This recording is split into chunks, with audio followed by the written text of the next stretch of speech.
കർത്താവിന്റെ കൽപ്പനകൾ നീതിയുക്തമാണവ ഹൃദയത്തെ സന്തോഷിപ്പിക്കുന്നു. കർത്താവിന്റെ പ്രമാണം വിശുദ്ധമാണത് കണ്ണുകളെ പ്രകാശിപ്പിക്കുന്നു. കർത്താവിന്റെ കൽപ്പനകൾ നീതിയുക്തമാണവ ഹൃദയത്തെ സന്തോഷിപ്പിക്കുന്നു. കർത്താവിന്റെ പ്രമാണം വിശുദ്ധമാണവ കണ്ണുകളെ പ്രകാശിപ്പിക്കുന്നു.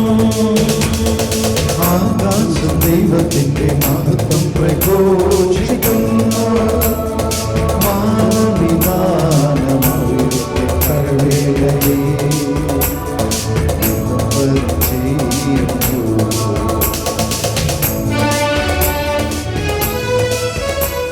Praise the Lord. ഈ സങ്കീർത്തനത്തിൻ്റെ വിശദീകരണം നമ്മൾ പിന്നെ എടുക്കാം കേട്ടോ.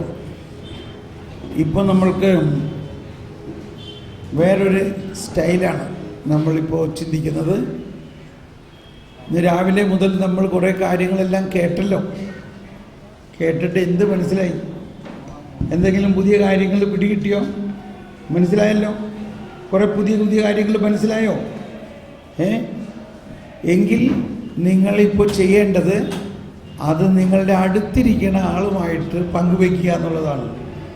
അങ്ങനെയാണ് ഇതിൻ്റെ ഒരു ക്ലാരിറ്റി നമുക്ക് കിട്ടുന്നത്. അപ്പോൾ അടുത്തിരിക്കുന്ന ആൾ അത് കേൾക്കുമ്പോൾ ഓഹോ അങ്ങനെയാണല്ലേ അതിന് മനസ്സിലാക്കേണ്ടത്. അങ്ങനെ നമുക്കിതിന് കുറച്ച് ക്ലാരിറ്റി കിട്ടും. അതിനുശേഷം നിങ്ങളിൽ ധൈര്യമുള്ളവരുണ്ടെന്ന് നോക്കട്ടെ.